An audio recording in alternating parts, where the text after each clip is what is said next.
তুমি যদি একজন প্রাইমারি টেট কোয়ালিফাইড ক্যান্ডিডেট হও এবং আগামী দিনের ইন্টারভিউয়ের জন্য যদি প্রস্তুতি নিতে চাও, তো বলবো আজকের এই ভিডিওটা মনোযোগ সহকারে দেখো। তার কারণ আজকের এই ভিডিওতে আমি সিচুয়েশনাল বেসড 5টি গুরুত্বপূর্ণ প্রশ্ন নিয়ে আলোচনা করেছি, যেই প্রশ্নগুলো 2016-র ইন্টারভিউয়ে ধরা হয়েছে, 2020-র ইন্টারভিউয়ে ধরা হয়েছে এবং 2022-এর ইন্টারভিউয়ে কিন্তু ধরা হয়েছে। তো এখান থেকে একটা প্রশ্ন কিন্তু তোমার ভাগ্যে হয়তো পড়তে পারে, এবং যদি এখান থেকে একটা প্রশ্ন তোমার ভাগ্যে পড়ে যায় বা তোমাকে একটা প্রশ্ন এখান থেকে ধরা হয়, তো আমি 100% গ্যারেন্টি দিলাম তুমি সব থেকে বেটার অ্যান্সার করতে পারবে। তবে তার জন্য তোমাকে পুরো ভিডিওটা মনোযোগ সহকারে দেখতে হবে। যদি একটা হেডফোন থাকে তো কানে হেডফোন লাগিয়ে নাও, আর যদি হাতে সময় থাকে তবেই ভিডিওটা দেখো, অথবা পরে দেখলেও হবে, কোনো প্রবলেম নেই। তো যাই হোক, কথা না বাড়িয়ে ভিডিওটা শুরু করি। দেখো, প্রথমে আমি একটা টপিক তোমাদের সাথে আলোচনা করব যেটা খুবই গুরুত্বপূর্ণ যে কোনো ইন্টারভিউয়ের জন্য। আমাকে 2017 সাল বা 2014 সালের কয়েকজন ক্যান্ডিডেট বলেছিল যে দাদা, ইন্টারভিউয়ে সব প্রশ্নের উত্তর কি সঠিক দিতে হয়? অর্থাৎ তারা কিন্তু এই যে 2022-এর যে ইন্টারভিউটা হলো, এখানে তারা অংশগ্রহণ করেছিল এবং অনেকে 2টো প্রশ্নের অ্যান্সার ভুল দিয়েছে, অনেকে 3টে প্রশ্নের অ্যান্সার ভুল দিয়েছে, অনেকে 2টো প্রশ্নের অ্যান্সার পারেইনি। তো সেই ক্ষেত্রে কি প্রত্যেকটা অ্যান্সার সঠিকই দিতে হয়? তো দেখো, একটা কথা মনে রাখবে যে ইন্টারভিউ মানে তোমার পার্সোনালিটি টেস্ট হচ্ছে। তুমি একজন টিচার হিসেবে কতটা পারফেক্ট সেটাই কিন্তু ইন্টারভিউয়াররা জানতে চাইছে। এমনটা না যে তুমি একজন টিচার হিসেবে প্রত্যেকটা প্রশ্নের সঠিকই উত্তর দিতে পারবে বা প্রত্যেকটা প্রশ্নের অ্যান্সার তুমি পারফেক্টলি দিতে পারবে, এমনটা কিন্তু মানে এমনটা কিন্তু দরকার নেই। তো তোমার পার্সোনালিটিটা কেমন, বা তোমার কথা বলার ধরন কেমন, তোমার বডি ল্যাঙ্গুয়েজ কেমন, তোমার পেডাগজিক্যাল জ্ঞান কেমন রয়েছে, বা তুমি সিচুয়েশনালকে কীভাবে কন্ট্রোল করতে পারবে, এই বিষয়গুলোই কিন্তু দেখা হয়। তো এখানে একটা কথা বলে রাখি যে ইন্টারভিউ কিন্তু সব প্রশ্নের উত্তর না দিলেও, ধরে নাও তোমাকে 5টা প্রশ্ন দেওয়া হয়েছে, সেখানে তুমি 2টো প্রশ্ন পারলে, মাত্র 2টো প্রশ্ন পারলে, বাকি 3টা প্রশ্ন পারলে না, তো সেই ক্ষেত্রে কিন্তু তুমি 5-এ 5ও পেতে পারো। তার কারণটা আমি তোমাকে বলে দিচ্ছি। তোমাকে একটা জিনিস শুধু অ্যাপ্লাই করতে হবে ইন্টারভিউয়ে। দেখো, মনে রাখবে একটা কথা, তোমার হয়তো কোনো প্রশ্ন তোমার জানা নেই, ঠিক আছে? ইন্টারভিউ ধরে নাও তোমাকে একটা প্রশ্ন ধরা হলো, আমি জাস্ট এখানে লিখছি সুন্দরবন সুন্দরবন কবে রামসর সাইট পাই, ঠিক আছে? আমি শর্টকাটে লিখলাম রামসর সাইট পাই। তো এবার তুমি, বা রামসর সাইটের তকমা পাই, তো এই প্রশ্নের অ্যান্সার তোমার জানা নেই, কিন্তু তুমি কি করলে আনঝেটকি বলে দিলে একটা অ্যান্সার, তাহলে কিন্তু তুমি নেগেটিভ পাবে। তোমার যদি কোনো প্রশ্নের অ্যান্সার না জানা থাকে, তাহলে কিন্তু তুমি নম্রভাবে ভদ্রভাবে বলবে যে স্যার এই উত্তরটি আমার জানা নেই, বা স্যার এই উত্তরটি আমার এই মুহূর্তে মনে পড়ছে না। এই দুটো যদি এই দুটো অ্যান্সার তুমি বলে দাও, মানে এই দুটো এরকমভাবে যদি বলে দাও ইন্টারভিউয়ারকে, তো সেই ক্ষেত্রে তোমাকে 1 নম্বরও তারা কাটবে না, ঠিক আছে? এটা কিন্তু তোমাকে মাথায় রাখতে হবে যে ইন্টারভিউয়ে সব প্রশ্নের সঠিক উত্তর না দিলেও ইন্টারভিউয়ে ফুল মার্কস পাওয়া যায়, কিন্তু সেটাকে ভালো মতো করে বলতে হবে। এবার আমি তোমাদেরকে আরেকটা টপিক নিয়ে আগে ডিসকাস করব, তারপরে আমরা 5টা প্রশ্ন আলোচনা করব। কি বলছে এখানে দেখো, কোন কোন কোন প্রশ্নের উত্তর না পারলে নাম্বার কাটা যায়? কোন প্রশ্নের উত্তর না পারলে নাম্বার কাটা যায়? দেখো, ইন্টারভিউয়ে তোমাদেরকে 2 রকমের প্রশ্ন ধরা হবে। প্রথমটা ধরা হবে জিকে বা সাবজেক্ট প্রশ্ন, ঠিক আছে? আর দ্বিতীয়টা ধরা হবে পেডাগজিক্যাল বা সিচুয়েশনাল বেসড। আমি এখানে জাস্ট পেডা লিখলাম, পেডাগজিক্যাল বা সিচুয়েশনাল বেসড। তো সাবজেক্ট থেকে বা জিকে থেকে যদি কোনো প্রশ্ন তোমাকে ধরা হয় এবং সেই প্রশ্নের উত্তর যদি তোমার জানা না থাকে, এবং তুমি যদি সাধারণভাবে বলো যে স্যার এই প্রশ্নের উত্তর আমার জানা নেই বা এই মুহূর্তে আমার মনে পড়ছে না, তাহলে এই ক্ষেত্রে তোমাকে 1 নম্বরও কিন্তু কাটবে না, ওকে? যদি তুমি কোনো জিকে প্রশ্ন বা সাবজেক্ট প্রশ্ন না জেনে থাকো, তাহলে কিন্তু তোমার 1 নম্বরের ইন্টারভিউয়ে কাটবে না। কিন্তু পেডাগজিক্যাল বা সিচুয়েশনাল বেসড যদি কোনো প্রশ্ন তোমাকে ধরা হয়, সেক্ষেত্রে তোমাকে কিন্তু বেটার অ্যান্সার দিতেই হবে। এক্ষেত্রে তুমি যদি সেই অ্যান্সারটা না পারো, তাহলে কিন্তু তোমার নাম্বার কাটা যাবে। তো মনে রাখবে যে জিকে প্রশ্ন বা সাবজেক্ট অনুসারে যদি কোনো প্রশ্ন ধরা হয় এবং সেই মুহূর্তে যদি তোমার প্রশ্নের উত্তরটা না মনে পড়ে, তো তুমি জাস্ট সাধারণভাবে বলবে যে স্যার এই উত্তরটি আমার জানা নেই। কিন্তু পেডাগজিক্যাল প্রশ্ন কিন্তু তোমাকে একদম সুন্দরভাবে বলতে হবে। তো সিচুয়েশনাল বেসড প্রশ্নও কিন্তু তোমাকে সুন্দরভাবে দিতে হবে। তো চলো আমি তোমাদেরকে দেখিয়ে দিই 5টা প্রশ্ন কী কী রয়েছে এবং এই 5টা প্রশ্ন কেন আমি বলছি এতটা গুরুত্বপূর্ণ। তো দেখো, প্রথম প্রশ্ন, একজন শিক্ষক হিসেবে আপনার দায়িত্ব কী? এটা খুবই গুরুত্বপূর্ণ একটা প্রশ্ন। আমি এক্ষুনি তোমাদেরকে প্রত্যেকটা প্রশ্নের অ্যান্সার বলবো, আগে 5টা প্রশ্ন তোমাদেরকে বলে দিই। একজন শিক্ষকের কর্তব্য কী? একজন পিছিয়ে পড়া শিক্ষার্থীকে কিভাবে সামলাবেন? শ্রেণীকক্ষের নিয়ম শৃঙ্খলা কিভাবে বজায় রাখবেন? তুমি পড়ালে কিন্তু বাচ্চারা কিছু বুঝতে পারলো না, এক্ষেত্রে তুমি কি করবে? তো এই 5টা প্রশ্ন কিন্তু খুবই গুরুত্বপূর্ণ, আর এই 5টা প্রশ্ন কিন্তু প্রচুর ক্যান্ডিডেটকে ধরা হয়েছে। তো সবাই অ্যান্সার দিয়েছে, কিন্তু ফুল নম্বর কে পাবে? যে সব থেকে বেশি মানে যে সব থেকে ভালো বা বেটার একটা অ্যান্সার দিতে পারবে। তো আমি তোমাদেরকে বুঝিয়ে দেবো যে কিভাবে তোমরা এই প্রশ্নগুলোর একটা বেটার অ্যান্সার দিতে পারবে। তবে তার আগে একটা ছোট্ট বিজ্ঞপ্তি রয়েছে। আমাদের ইউটিউব চ্যানেলের পক্ষ থেকে প্রাইমারি ইন্টারভিউ এবং অ্যাপটিটিউড টেস্টের একটি গাইড কোর্স আনা হয়েছে। এখানে তোমরা ভিডিও ক্লাস এবং পিডিএফ পাবে। পিডিএফগুলোর মধ্যে কিন্তু ইন্টারভিউ সংক্রান্ত প্রশ্ন উত্তর এবং যেই সমস্ত টপিক থেকে প্রশ্ন ধরা হয় বা বর্তমানে দেখবে আমাদের প্রাইমারি বোর্ড কিন্তু কেভিএসকে ফলো করছে। আর কেভিএসের ইন্টারভিউয়ের ক্ষেত্রে আমরা দেখেছি নিউ এডুকেশন পলিসি 2020 বা ন্যাশনাল এডুকেশন পলিসি 2020 বা আরটিএ অ্যাক্ট 2009, ঠিক আছে। তাছাড়াও এনসিএফ 2005, সর্বশিক্ষা মিশন, নির্মল বিদ্যালয় অভিযান সহ আরও যে সমস্ত টপিকগুলো রয়েছে, যেমন মিড ডে মিল স্কিম বা পিএম পোষণ যোজনা, তো এইগুলোর উপরে কিন্তু তোমরা আমাদের এই কোর্সে ডিটেলসে ভিডিও ক্লাস পাবে। এবং এই ক্লাসগুলো শুধুমাত্র ইন্টারভিউয়ের জন্য, ইন্টারভিউয়ে কী কী প্রশ্ন ধরা হতে পারে বা কেমন কি ধরা হতে পারে সেইগুলোর উপরেই কিন্তু এই ক্লাসগুলো আমরা এনেছি। তো তোমরা চাইলে এই কোর্সে যুক্ত হয়ে যেতে পারো। এই কোর্সে মূল্য অরিজিনাল প্রাইস রয়েছে 499 টাকা। তবুও আমরা তোমাদের সকলের কথা ভেবে এখানে 50% ডিসকাউন্ট দিয়েছি। অর্থাৎ আজকে যারা জয়েন হবে আজকে রাত্রি 12টার মধ্যে, তারা মাত্র 249 টাকাতে এই কোর্সটি পেয়ে যাবে। একবারই পেমেন্ট করতে হবে, ইন্টারভিউ পর্যন্ত ভ্যালিড, মাঝখানে আর কিছু পেমেন্ট করতে হবে না। ক্লাসগুলো অনেকটাই দেওয়া আছে, কয়েকটা হয়তো ক্লাস বাকি আছে, মানে অ্যাপটিটিউড টেস্টের গাইড কোর্স কয়েকটা বাকি আছে, ক্লাস কয়েকটা বাকি আছে। তো তোমরা সেইগুলো হয়তো এই মাসেই পেয়ে যাবে। এই মাসে আমরা এটাকে কমপ্লিট করিয়ে দেব। তাই তোমরা যারা যারা এখনও যুক্ত হওনি, আমি বলবো তাড়াতাড়ি যুক্ত হয়ে যাও। স্ক্রিনে তোমরা যে নাম্বারটা দেখতে পাচ্ছ 8918259248, এই নাম্বারে আমাদের ফোনপে আছে, গুগল পে আছে, পেটিএম আছে, অ্যামাজন পে আছে। ব্যাঙ্কিং নেম সোমনাথ সাহা অথবা বসুন্ধরা দেখাবে।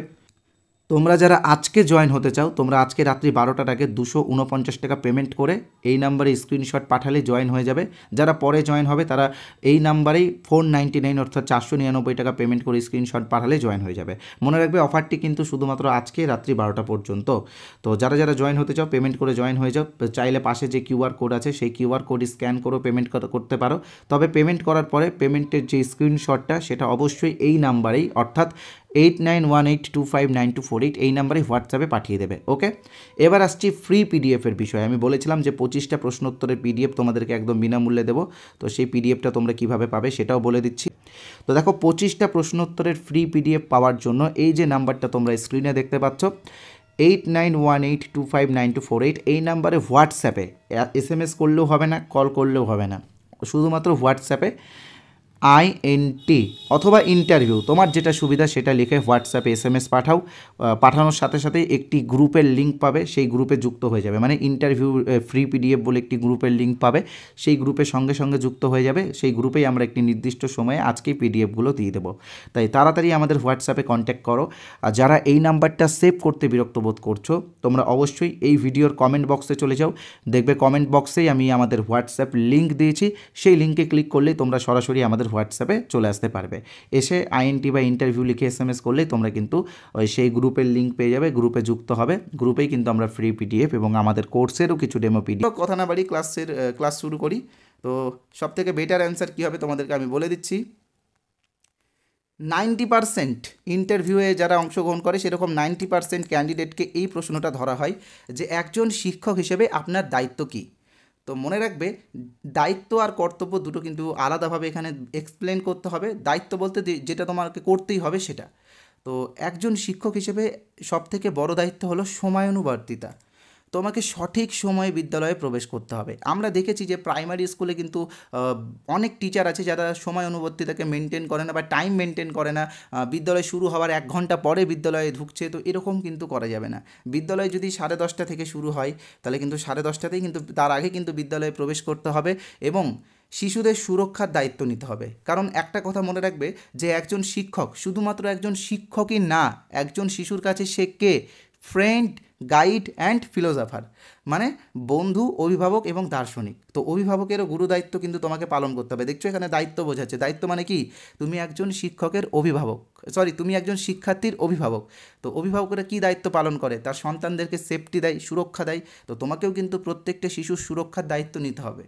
বিভিন্ন বিদ্যালয়ে আমরা দেখেছি যে গ্রামাঞ্চলের বিদ্যালয়গুলো জঙ্গলের পাশে। তো বিদ্যালয়ে কী হয়, অনেক সময় সাপ পোকামাকড় ঢুকে যায়। এটা বিদ্যালয়ে কী হয়, অনেক সময় সাপ পোকামাকড় ঢুকে যায়। তো এই দিকটা একজন শিক্ষককে নজর রাখতে হবে।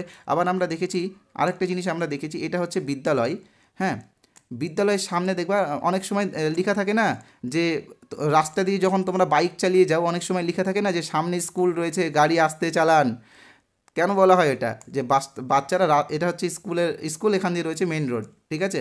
তো বাচ্চাদেরকে মেন রোড পার হয়ে স্কুলে আসতে হয়, তো এখানে পোস্টার লাগিয়ে দিতে হবে যে গাড়ি আসতে চালান, এবং এখানে একটা ট্রাফিক পুলিশের ব্যবস্থা করতে হবে, বাচ্চারা যেন সময় মতো বিদ্যালয়ে সঠিকভাবে রাস্তা পার হয়ে আসতে পারে। তো এটা হচ্ছে মেনলি কি সেফটির দায়িত্ব। এবার তার সাথে কি শিক্ষার দায়িত্ব নিতে হবে, তাদেরকে ভালো মতো করে বোঝাতে হবে এবং রীতিমতো তাদের ফিডব্যাক নিতে হবে যে তারা ঠিকঠাক পড়াশোনা করেছে কি করেনি। তো এই বিষয়গুলো কিন্তু মাথায় রাখতে হবে। মনে রাখবো এখানে দুটো জিনিসকেই ফলো করতে হবে। এক নম্বর হচ্ছে কি সময়ানুবর্তিতা, আর দুই নম্বর কি শিশুদের সুরক্ষার দায়িত্ব। এবার যখন আমরা আসবো কর্তব্যে তখন কিন্তু বিষয়গুলো একটু অন্যরকম হয়ে যাবে। দেখো দ্বিতীয় প্রশ্ন, এটাও 90% ক্যান্ডিডেটকে ধরা হয় যে একজন শিক্ষক হিসেবে আপনার কর্তব্য কী। দেখো শিক্ষকের কর্তব্য প্রচুর। প্রথম কর্তব্য কি, শিশুদেরকে কোয়ালিটি এডুকেশন দেওয়া। কি এডুকেশন দেওয়া? Quality education. তো কোয়ালিটি এডুকেশন দেওয়ার জন্য তোমাকে কী করতে হবে, তোমার পেশাগত যোগ্যতাকে আরও উন্নত করতে হবে। পেশাগত যোগ্যতা মানে বুঝে নাও শিক্ষকতাও কিন্তু একটা পেশা। আগে কি বলা হতো যে গুরু শিক্ষা দান করছেন, কি করছেন? শিক্ষা দান করছেন। তো এখন দান কথাটা উঠিয়ে দেওয়া হয়েছে, কারণ বাচ্চারা নিজেরাই শিক্ষা গ্রহণ করতে পারে বা অর্জন করতে পারে। শিক্ষক একজন কি ফ্যাসিলিটেটর বা একজন হেল্পার, ঠিক আছে? এটা কিন্তু মাথায় রাখবে। এখন কিন্তু শিক্ষককে কিন্তু শিক্ষাদাতা বলা হয় না বা গুরু বলা হয় না, একজন হেল্পার বলা হয়। তুমি একজন হেল্পার। তো একজন হেল্পার হিসেবে তোমার পেশাগত যোগ্যতাকে তোমাকে উন্নত করতে হবে। তো উন্নত করার জন্য কি কি করতে হয় দেখো, লেসন প্ল্যান, একটা ভালো লেসন প্ল্যান তোমাকে করতে হবে, যেখানে তুমি কি টিএলএম ইউজ করবে বা কি ম্যাটেরিয়াল ইউজ করবে, যাতে বাচ্চারা তোমার বোঝানোটা বা তুমি যে টপিকটা আলোচনা করছো সেটাতে বেশি অ্যাক্টিভ থাকতে পারে, অ্যাক্টিভলি ক্লাস করতে পারে এবং ভালো মতো করে শিখতে পারে। তো এটা কিন্তু তোমাকে করতে হবে। তো এবার তুমি একটা ভালো লেসন প্ল্যান করলা এবং বাচ্চাদেরকে সেই বিষয়গুলো বোঝালা। তো তো বাচ্চারা কি সেই বিষয়গুলো বুঝতে পারলো? তো সেটা তুমি কিভাবে জানবে? তো সেটার জন্য কিন্তু তোমাকে সামেটিভ অ্যাসেসমেন্ট নিতে হবে। হ্যাঁ, ফর্মেটিভ অ্যাসেসমেন্ট মানে অ্যাসেসমেন্ট তোমাকে অ্যাসেস করতে হবে বাচ্চাদেরকে। এক কথায় বলতে গেলে কি, এখানে মানাঙ্কন বলা হয়েছে অ্যাসেসমেন্টকে, ঠিক আছে? তো ধরে নাও তুমি কোনো টপিক প্রথমে বোঝালা, তারপর হচ্ছে বাচ্চাদের কাছে ফিডব্যাক নিবা যে তারা কেমন বুঝতে পারলো। ফিডব্যাক নিলে কি এখানে তুমি বুঝতে পারবা যে তারা বুঝতে পেরেছে কি বুঝতে পারেনি, এই বিষয়টা নজরে রাখতে হবে। এবং তোমার যে বোঝানো বা তুমি যেটা শিক্ষা দিচ্ছ বাচ্চাদেরকে বা যেই বিষয়টা তুমি বোঝাচ্ছ সেটাকে শিশুদের দৈনন্দিন জীবনের সাথে কানেক্ট করে বোঝাবে। কোনো একটা গল্প বোঝাচ্ছ, তো গল্প শুরু করার আগে মনে রাখবে পূর্ব জ্ঞানের সাথে তাকে কানেক্ট করতে হবে। তো পূর্ব জ্ঞানের সাথে কানেক্ট করার সময় কিন্তু দৈনন্দিন জীবনে শিশুদের যা ঘটেছে সেইটা কিন্তু নিয়ে তোমাকে বোঝাতে হবে।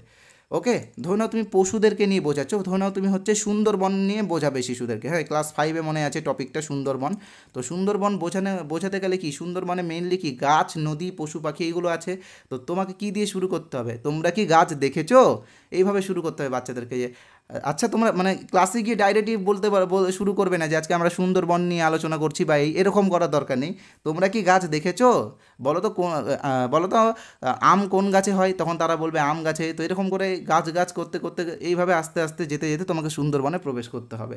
তারপরে বা তোমরা নদী দেখেছো? নদীতে কে কে স্নান করেছো বলো তো? গঙ্গা স্নান কবে হয়? এরকম করে ধরতে ধরতে আস্তে আস্তে তোমাদেরকে সুন্দরবনের নদীর দিকে যেতে হবে। তো পূর্ব জ্ঞানের সাথে কানেক্ট করে বাচ্চাদেরকে পড়াতে হবে। তো এখানে এটার অ্যান্সার সব থেকে বেটার এমনই হতে পারে যে তোমাকে ইন্টারভিউয়াররা প্রশ্ন করলো যে একজন শিক্ষক হিসেবে আপনার কর্তব্য কী। তো তুমি খুব সুন্দরভাবে বলবে যে স্যার একজন শিক্ষক হিসেবে আমার কর্তব্য হলো শিশুদেরকে কোয়ালিটি এডুকেশন দেওয়া। তো সেটার জন্য আমাকে উপযুক্ত লেসন প্ল্যান করতে হবে এবং বাচ্চাদেরকে রীতিমতো ফিডব্যাক নিতে হবে এবং একটা গুণগত মানের শিক্ষা আমি তাদেরকে প্রদান করব। এবং যেই সমস্ত শিক্ষার্থীরা পিছিয়ে রয়েছে তারা যাতে এগিয়ে আসতে পারে সেই দিকটাও নজর দেব। এবং যেই সমস্ত শিক্ষার্থীরা ক্রিয়েটিভ বা এগিয়ে রয়েছে তাদেরকেও আমরা আরও ভালো ফ্যাসিলিটি দিব যেন তারা আরও তাড়াতাড়ি বিকাশ করতে পারে। তো এইভাবে অ্যান্সারগুলো তোমাকে দিতে হবে, তাহলে কিন্তু অ্যান্সারটা খুব সুন্দর হয়। তো অসুবিধা নেই, আরও বলবো, আরও আগামী দিনে আরও ক্লাস আসছে ভগৎ সিং ইন্টারভিউ ব্যাচে, সেখানে তোমাদেরকে আরও আমরা ডিটেলস এই বিষয়গুলো জানিয়ে দেবো। তো এবার দেখো কি বলা হচ্ছে, একজন পিছিয়ে পড়া শিক্ষার্থীকে কিভাবে সামলাবেন? ভেরি ভেরি ইম্পর্টেন্ট প্রশ্ন। এটাও 90% ক্যান্ডিডেটকে ধরা হয়েছে। আজকে যে প্রশ্নগুলো রেখেছি আমি তোমাদের জন্য, মানে যাই হোক, এখান থেকে একটা প্রশ্ন হয়তো তোমাকে ধরতে পারে, এটার কিন্তু গ্যারেন্টি আমি দিচ্ছি। মানে ধরার প্রচুর চান্স রয়েছে, কারণ প্রত্যেকটা প্রশ্নে কিন্তু সিচুয়েশনাল বেসড, আর সিচুয়েশনাল বেসড প্রশ্নের কিন্তু বেটার অ্যান্সার তোমাকে দিতে হবে। তো একজন পিছিয়ে পড়া শিক্ষার্থীকে কিভাবে আপনি সামলাবেন বা কিভাবে তাকে এগিয়ে নিয়ে নিয়ে আসতে সাহায্য করবেন? তো দেখো, আমি বলছি একটা কথা, তোমরা জাস্ট একটু মন দিয়ে শোনো। একজন পিছিয়ে পড়া শিক্ষার্থীকে সামলানোর সব থেকে বড় পথ কি জানো? তাকে মোটিভেশন দেওয়া। মোটিভেশন তোমাকে দিতে হবে। তো কিভাবে তাকে মোটিভেশন দিবে আমি তোমাকে বলছি। দেখো, এটা একটা ক্লাসরুম, এটা একটা ক্লাসরুম। তুমি এখানে টেবিল চেয়ার নিয়ে বসে আছো, তুমি স্যার। এখানে প্রচুর স্টুডেন্ট রয়েছে, এরা ছোট ছোট, এরা হচ্ছে স্টুডেন্ট। কিন্তু এখানে যে ছেলেটা রয়েছে কর্নারে, আমি কালিটা চেঞ্জ করে তোমাকে কেটে গেল, 1 মিনিট, আবার করছি। হ্যাঁ, এটা একটা ক্লাসরুম। এখানে তুমি বসেছো, তুমি হচ্ছে স্যার, ঠিক আছে? এখানে প্রচুর ছাত্র রয়েছে। তো এবার লাস্ট বেঞ্চে যে রয়েছে, এই নীল কালি যাকে যাকে দেখতে পাচ্ছ, এই হচ্ছে একটা পিছিয়ে পড়া ছাত্র বা ছাত্রী ধরো। তো তুমি একে কিভাবে সামলাবে? তো দেখো, এখানে তুমি একটা টপিক বোঝাচ্ছ, ধরো কোনো একটা গল্প বোঝাচ্ছ, এটা এখানে হোয়াইট বোর্ড আছে, এখানে কোনো একটা গল্প বোঝাচ্ছ। তো সেই গল্প বোঝানোর পরে তুমি কি করবে? বাচ্চাদের কাছ থেকে ফিডব্যাক নেবে যে কে কেমন বুঝতে পারলো। তো তখন এর কাছে যখন তুমি আসবে, শেষের বেঞ্চের যে শিশুটা, তো তাকে তুমি কি করবে? তুলনামূলকভাবে সহজ প্রশ্ন ধরবে। এদেরকে তুমি, যে একটু এগিয়ে আছে বেশি তাকে একটু কঠিন ধরো, যে মাঝারি স্টুডেন্ট তাকে একটু মাঝারি লেভেলের প্রশ্ন ধরো। তো এখানে যে লাস্টে রয়েছে বা যে পিছিয়ে পড়া ছাত্র রয়েছে, তাকে সহজ প্রশ্ন ধরো। এবার সহজ প্রশ্নের অ্যান্সারটা সে অনায়াসে দিতে পারবে, এবং দেওয়ার পরে তাকে একটু প্রশংসা করে দাও যে বাহ, আজকে, মানে ধরো না, লাস্ট বেঞ্চে যে ছেলেটা বসে আছে ওর নাম হচ্ছে সুমন। তো বলে, বাহ সুমন, তুমি আজকে খুব ভালো উত্তর দিচ্ছ, কালকে তুমি আরও ভালো করে পড়ে আসো, আরও ভালো পারবে। তো এইভাবে কিন্তু তাকে মোটিভেশন দিতে হবে বা উৎসাহ দিতে হবে। এবার দেখো, আরও অনেক পদ্ধতি হয়। গ্রুপ গ্রুপ করো, বাচ্চাদেরকে গ্রুপে আলোচনা করো বা গ্রুপিং পদ্ধতি অ্যাপ্লাই করো। তো এখানে কি হয়? গ্রুপে তুমি ওকে ঢুকিয়ে দাও। এখানে ভালো ছাত্র থাকে, খারাপ ছাত্র থাকে, মাঝারি ছাত্র থাকে, সব ছাত্র থাকে। তো গ্রুপের মধ্যে ঢুকলে কি, গ্রুপের সাথে আলোচনা করতে করতে ওরও কিছুটা বিকাশ ঘটে, ঠিক আছে? তারপর হচ্ছে ওকে তোমাকে একটু অন্য ছাত্রদের তুলনায় একটু বেশি প্রাধান্য দিতে হবে। ওর শারীরিক, মানসিক, বৌদ্ধিক প্রত্যেকটা বিকাশে নজর রাখতে হবে। তো এইভাবে কিন্তু আমরা একজন পিছিয়ে পড়া শিক্ষার্থীকে এগিয়ে নিয়ে যেতে সাহায্য করব। এটারও অ্যান্সার কিন্তু খুব সুন্দরভাবে বলা যায় যে একজন পিছিয়ে পড়া শিক্ষার্থীকে আমরা রিমিডিয়াল টিচিং দিব, এবং তাদেরকে ভালো মতো বিষয়গুলো বোঝাবো, এবং তাদেরকে একটু বেশি গুরুত্ব দিব, তুলনামূলক সহজ প্রশ্ন দিব, তাদেরকে মোটিভেশন দিব। এইভাবে আমরা তাদেরকে এগিয়ে নিয়ে যেতে পারবো। এইভাবে কিন্তু এটার অ্যান্সার তুমি খুব সুন্দরভাবে বানাতে পারবে। আর আশা করছি তোমরা এই টপিকগুলো খুব সুন্দরভাবে বুঝতে পারছো। তো চলো, আর হ্যাঁ, একটু কমেন্ট করে জানিও যে আজকের ক্লাসটা কেমন হচ্ছে। তোমরা যদি কমেন্ট করো তাহলে কিন্তু আমি আগামী দিনে আরও বেটার ক্লাস নিয়ে আসবো এর থেকে, কথা দিলাম তোমাদেরকে। গুরুত্বপূর্ণ একটা প্রশ্ন, শ্রেণীকক্ষে নিয়ম শৃঙ্খলা কিভাবে বজায় রাখবেন? প্রথমে আগে জানতে হবে যে শ্রেণীকক্ষে নিয়ম শৃঙ্খলা কখন ভঙ্গ হয়। মনে রাখবে, যখন এটা হচ্ছে, তুমি হচ্ছে একজন শিক্ষক, আর সামনে যারা রয়েছে তোমার শিক্ষার্থী। এরা কারা? ছোটো ছোটোগুলো তোমার শিক্ষার্থী। তো এই শিক্ষক আর শিক্ষার্থীদের মধ্যে যখন বন্ধুত্বপূর্ণ সম্পর্ক থাকে না বা নষ্ট হয়ে যায়, তখন কিন্তু শ্রেণীকক্ষের নিয়ম শৃঙ্খলা ভঙ্গ হয়। তুমি পড়াচ্ছ এক, বাচ্চারা এক করছে, তুমি পড়াচ্ছ, ওরা গল্প করছে, ওরা কেউ অ্যাক্টিভই নেই। এইভাবে কিন্তু শ্রেণীকক্ষের নিয়ম শৃঙ্খলা কিন্তু ভঙ্গ হয়। তো প্রথমে মনে রাখতে হবে যে নিয়ম শৃঙ্খলা বজায় রাখার জন্য সব থেকে যেটা বেটার, এদের সাথে কিন্তু, বা মানে একজন শিক্ষক হিসেবে তুমি ছাত্রদের সাথে কিন্তু বা ছাত্রছাত্রীদের সাথে কিন্তু বন্ধুত্বপূর্ণ সম্পর্ক রাখবে। তো কীভাবে এই বন্ধুত্ব, আচ্ছা আরেকটা কথা মনে রাখবে যে বন্ধুত্বপূর্ণ সম্পর্ক আর বন্ধু দুটো কিন্তু আলাদা জিনিস। বন্ধু বলতে যে তুমি যার সাথে সব কিছু শেয়ার করছো, মানে সবারই তো আছে পার্সোনাল ফ্রেন্ড বা বেস্ট ফ্রেন্ড বলতে পারো, যার সাথে আমরা হয়তো দু একটা গালিগালাজও করি, সব মনের কথা শেয়ার করি, আড্ডা দিই, এরকম না কিন্তু। এখানে মনে রাখবে যে এখানে বন্ধুত্বপূর্ণ মানে পরিবেশ তৈরি করতে হবে, একটা মানে বন্ধুত্বপূর্ণ পরিবেশ, যেখানে হচ্ছে এরা তোমাকে দেখে ভয় পাবে না। এই যে বাচ্চাগুলো আছে, এরা তোমাকে দেখে ভয় পাবে না। তুমি কোনো কিছু বোঝাচ্ছ, তো সেটা ওই যদি বুঝতে না পারে, ডাইরেক্ট তোমাকে প্রশ্ন করবে যে স্যার এটা কি, আমি বুঝতে পারলাম না, বা তুমি কোথাও ভুল করছো, এই যেন সাহস করে তোমার ভুলগুলো ধরতে পারে। তো এইভাবে একটা সম্পর্ক যেখানে কি দুজনের মধ্যে মানে কেউ কাউকে ভয় পাবে না, ঠিক আছে, মানে ছাত্ররা তোমাকে ভয় পাবে না, তারা একদম স্বাধীনভাবে তোমাকে প্রশ্ন করতে পারবে, আর তোমাকেও প্রত্যেকটা প্রশ্নের অ্যান্সার দিতে হবে। তো এইভাবে একটা বন্ধুত্বপূর্ণ সম্পর্ক তৈরি করো ইয়েতে শ্রেণীকক্ষে, তো তুমি দেখবে সব থেকে একজন বেস্ট টিচার হয়ে যাবে তুমি। প্রত্যেকটা ছাত্র তোমার নাম জানবে, তুমি প্রত্যেকটা ছাত্রর নাম জানবে। যেমন আমরা আগেকার দিনে বলতাম না ছোটোবেলায়, যে অঙ্কের স্যার চলে এসছে, ইতিহাসের স্যার চলে এসছে, কিন্তু দেখবে প্রত্যেকটা স্কুলে একটা স্যার থাকে যাকে সবাই চেনে, এক নামে তাকে সবাই চেনে, তো তার চারিত্রিক গুণাবলীর জন্য। তো একটা কথা মনে রাখবে যে একজন শিক্ষকের সবথেকে বড় বিষয় হচ্ছে কি একটা বন্ধুত্বপূর্ণ পরিবেশ তৈরি করা, তাহলে কিন্তু নিয়ম শৃঙ্খলা বজায় থাকবে। ওকে, এরকম না যে কোনো ছাত্র ধরে নাও গল্প করছে, এরা দুজন মিলে গল্প করছে, তুমি গিয়ে এক চড় মেরে দিলে, এদেরকে এক চড় মেরে এই গল্প করবি না, তো এই ক্ষেত্রে কী হবে, তোমার চাকরি চলেও যেতে পারে। কারণ নিয়ম আছে যে শিশুদেরকে কিন্তু ফিজিক্যাল বা মেন্টাল কোনো রকম কিন্তু পানিশমেন্ট দেওয়া যাবে না বা শাস্তি দেওয়া যাবে না। ওকে, তো এটার অ্যান্সার কীভাবে বলবে তোমরা ইন্টারভিউয়ে? ধরে নাও ইন্টারভিউয়ার তোমাকে ধরলো, শ্রেণীকক্ষের নিয়ম শৃঙ্খলা কীভাবে বজায় রাখবেন? তো খুব সুন্দরভাবে, খুব ছোট, মানে বেশি বড় করে আমি যেভাবে তোমাদেরকে বোঝালাম এইভাবে 10 লাইন অ্যান্সার বলার দরকার নেই, খুব সুন্দরভাবে বলবে যে স্যার শ্রেণীকক্ষের নিয়ম শৃঙ্খলা বজায় রাখার জন্য সবথেকে গুরুত্বপূর্ণ বিষয় হলো একটা বন্ধুত্বপূর্ণ পরিবেশ তৈরি করতে হবে, যেখানে শিশুরা যেন আমাকে স্বাধীনভাবে তাদের মনের কথা বা প্রশ্ন বলতে পারে, এবং আমিও যেন তাদের প্রশ্নগুলোর অ্যান্সার দিই। তো এইভাবে যেন আমাদের মধ্যে একটা বন্ধুত্বপূর্ণ সম্পর্ক বজায় থাকে, তাহলে কিন্তু শ্রেণীকক্ষের নিয়ম শৃঙ্খলা কিন্তু আর ভঙ্গ হবে না, নিয়ম শৃঙ্খলা বজায় থাকবে। ব্যাস, এর বেশি ওখানে অ্যান্সার বলার দরকার নেই। এবার তোমরা বলতে পারো যে এত ছোট অ্যান্সার হবে, তাহলে আমি এত ডিটেলে এগুলো এক্সপ্লেন কেন করছি? তো দেখো, এখানে ইন্টারভিউ তোমাকে লিঙ্ক করে প্রশ্ন ধরে। এবার তোমাকে হয়তো আর একজন ইন্টারভিউয়ার ধরতে পারলো, যে ধরে নিল যে বন্ধুত্বপূর্ণ সম্পর্ক বলতে কী বোঝায়, তখন তুমি এটাকে এক্সপ্লেন করে ওখানে বোঝালে, বুঝতে পারলে? তো পেডাগজিক্যাল প্রশ্ন বা সিচুয়েশনাল বেসড প্রশ্ন কিন্তু তোমাকে ভালো মতো জানতেই হবে। আর আরেকটা কথা, আমাদের পেইড কোর্সে কিন্তু আমরা এরকম আরও ইন্টারভিউ গাইড তোমাদেরকে দিচ্ছি। তো পেইড কোর্স এটা কিন্তু ওয়েস্ট বেঙ্গলের সব থেকে বড় ইন্টারভিউ কোর্স, পেইড কোর্স, যেখানে ইন্টারভিউ এবং অ্যাপটিটিউড টেস্টের ফুল কোর্স করানো হচ্ছে। এই রকম situational based question 2016 interview, 2020 interview এবং 2022 ইন্টারভিউর প্রত্যেকটা প্রশ্ন আমরা তোমাদের সামনে তুলে ধরবো। তার সাথে কিন্তু KVS PRTর যে ইন্টারভিউ হয় সেইগুলোর প্রশ্ন আমরা তোমাদেরকে দেবো। তাই জন্য বলছি এই পেইড কোর্সে তাড়াতাড়ি জয়েন হয়ে যেও। তো চলো এবার একটা প্রশ্ন, গুরুত্বপূর্ণ একটি প্রশ্ন, অবশ্যই গুরুত্বপূর্ণ। কি বলা হচ্ছে দেখো, তুমি পড়ালে কিন্তু বাচ্চারা কিছু বুঝতে পারলো না, তোমার করণীয় কি? ভেরি ভেরি ইম্পর্টেন্ট, 90% একটি গুরুত্বপূর্ণ প্রশ্ন এটা। ধরে নাও কোনো টপিক তুমি বাচ্চাদেরকে বোঝাচ্ছ, বাংলারই কোনো টপিক, আমি ধরে নিলাম যে বাংলারই কোনো টপিক তুমি বাচ্চাদেরকে বোঝাচ্ছ, এটা হোয়াইট বোর্ড, এখানে বোঝাচ্ছ, এখানে বাচ্চারা বসে বসে শুনছে। কিন্তু তুমি যখন ফিডব্যাক নিচ্ছ, এখানে এটা বুঝিয়ে ফিডব্যাক যখন নিচ্ছ, তুমি একজন টিচার, এই যে এটা একজন টিচার, তো এবার তুমি যখন ফিডব্যাক নিচ্ছ, বাচ্চারা কোনো ফিডব্যাক সেইভাবে দিতে পারছে না, তাহলে দোষটা কার? তো মনে রাখবে যে এখানে কিন্তু দোষটা তোমার পদ্ধতিতে কোনো প্রবলেম আছে, তোমার টিচিং মেথডে কোনো প্রবলেম আছে, যেই জন্য বাচ্চারা বুঝতে পারেনি।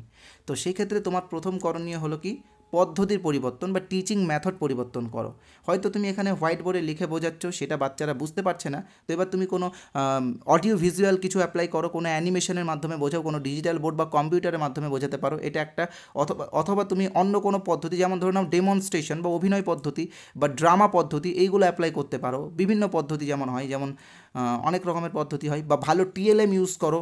হ্যাঁ, তাও দেখছো বাচ্চারা বুঝতে পারছে না, ভালো ফিডব্যাক তুমি পাচ্ছ না, তো তখন সর্বশেষ পদ্ধতি হবে সাবজেক্ট এক্সপার্ট, যে সাবজেক্ট এক্সপার্ট আছে তার কাছে পরামর্শ নাও, নিয়ে কিন্তু এটাকে বোঝাও। তারপর যতক্ষণ না পর্যন্ত তুমি একটা ভালো ফিডব্যাক পাচ্ছ, ততক্ষণ কিন্তু তোমাকে এই পরিশ্রম করে যেতে হবে। এমনটা হয় না যে প্রত্যেকটা শিক্ষকই সব দিক দিয়ে পারফেক্ট হয়। হয়তো এখানে আমার এই ভিডিওটা যারা দেখছো, অনেকে আছো যে বাংলা ভালো পারো, অনেকে আছো যে ইংরেজি ভালো পারো, হ্যাঁ, অনেকে আছো অঙ্ক ভালো পারো কিন্তু ইংরেজি বাংলা কিছুই পারো না, অনেকে আছো বাংলা পারো কিন্তু ইংরেজি পারো না। তো মনে রাখবে যে প্রত্যেকটা টিচার সব দিক থেকে পারফেক্ট হয় না। তো যেই বিষয়টাতে তোমার দুর্বলতা রয়েছে, সেই বিষয় নিয়ে তোমাকে কী করতে হবে, সাবজেক্ট এক্সপার্টের কাছে গিয়ে পরামর্শ নিতে হবে, নিয়ে তুমি বাচ্চাদেরকে বোঝাও। তো সেই ক্ষেত্রে তুমি কিন্তু একটা ভালো ফিডব্যাক পাবে। তো এই প্রশ্নটা যদি ইন্টারভিউয়ে ধরা হয়, তো তুমি কীভাবে অ্যান্সারটা দিবে, আমি তোমাদেরকে জাস্ট দু লাইনের মধ্যে বলে দিচ্ছি। তো দেখো কী বলা হচ্ছে, দেখো ইন্টারভিউয়াররা তোমাকে প্রশ্ন করছে যে তুমি পড়ালে কিন্তু বাচ্চারা কিছু বুঝতে পারলো না, তো এই ক্ষেত্রে তোমার করণীয় কী? তো তুমি খুব নম্রভাবে অ্যান্সারটা দিবে যে স্যার, আমি কোনো একটা বিষয় বাচ্চাদেরকে পড়ালাম, কিন্তু সেই বিষয়টা যদি বাচ্চারা না বুঝতে পারে, তাহলে আমাকে বুঝে নিতে হবে যে আমার পদ্ধতিতে কোনো প্রবলেম রয়েছে বা আমার পড়ানোর পদ্ধতিতে কোনো অসুবিধা আছে। তো এই ক্ষেত্রে আমার প্রথম করণীয় হবে আমি আমার পদ্ধতিকে পরিবর্তন করব। তারপরেও যদি এর কোনো রকম আমি ভালো প্রতিক্রিয়া না পাই বা ভালো ফিডব্যাক না পাই, সেক্ষেত্রে আমি সাবজেক্ট এক্সপার্টের কাছে গিয়ে পরামর্শ নেব। বুঝতে পারলে তো? তো এইভাবে 2 লাইন 3 লাইনের মধ্যে যদি তোমরা অ্যান্সারটা দিতে পারো খুব সুন্দরভাবে, তাহলে কিন্তু তুমি একটা বেটার ইন্টারভিউ দিতে পারবে। তো আজকের এই ভিডিওটা এইটুকু অবধি ছিল। সবাইকে থ্যাংক ইউ। যারা চ্যানেলে প্রথমবার এসেছো, তোমরা বুঝতে পারছো আমরা এই চ্যানেলে কেমন ভিডিও দিই। এখানে আমরা কিন্তু বিভিন্ন ইনফরমেশনের সাথে সাথে কিন্তু ইন্টারভিউয়ের জন্য তোমাদেরকে প্রিপারেশনও করাচ্ছি। তাই বলবো চ্যানেলটিকে এক্ষুনি সাবস্ক্রাইব করে দাও। তোমরা কিন্তু পরে সাবস্ক্রাইব করতে ভুলে যাও, এবং ভিডিওটা ভালো লাগলে একটা লাইক করে দিও এবং কমেন্ট করে জানাবে আজকের ভিডিওটা কেমন হলো তোমাদের।